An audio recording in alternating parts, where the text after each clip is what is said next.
hospital é perspectiva que tem da no hospital ou um enfermeiro especialista ou especialista ou dokter ou arts. Pero ongeveer 50% de todos os trabalhadores que trabalham no hospital é ondersteunende diensten. Dus dat doen serviço na hospital, na clinic. Nós temos afdelingen bijvoorbeeld ICT. Nós temos afdelingen mais grande met ICT. Nada que não vai explicar o que é exato não trabalha.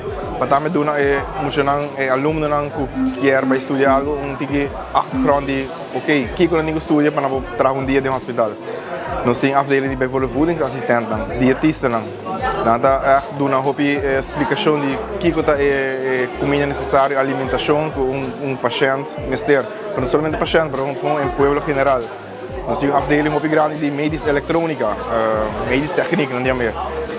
É eigenlijk pessoa que doen serviço, aparato, médico que nós temos no hospital. Nós temos afdeling que chama Health Information Management, que é totalmente over de data. E me estou agradecido na Academy, Hawa Academy, que organiza essa aqui, junto com o Bosso, com comunicação, para também toda outra afdeling que tem a presente, que a preparar, de dia para outro, não será preparar tudo isso aqui para apresentar. Essa iniciativa é grande nós, que me querendo saber se outra área de uma maneira mais grande para hoop je maar zijn daarmee voor attenderen, para compreender que cultuur te passen in een hospital naar Aruba. Dus ja, wij hopen met deze open dag de jonge mensen van Aruba te enthousiasmeren om te kiezen voor een baan in de zorg. En natuurlijk het liefste voor een baan in het Horacio Aruba Hospital. Het mooiste ziekenhuis van de regio, misschien wel van de wereld. In ieder geval het leukste ziekenhuis. Dus kom vooral bij ons werken. Een open dag kan alleen maar plaatsvinden door dedicated mensen. Ons personeel staat hier op een vrije zaterdag en zondag mensen uitleg te geven over wat zij doen, waar hun passie vandaan komt voor de zorg.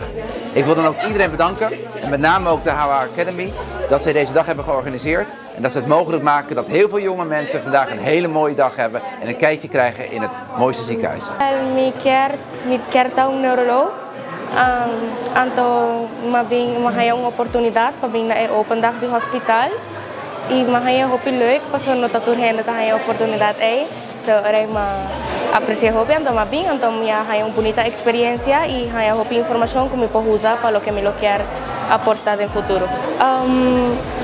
Ora nossa vaina é parte bio do hospital, com nossa hayang informação de urina blast anto também com nanta hasi ora botar para missa piche sangue anto eta block e método nan com nanta usa para quitar o problema aí. No sempre tem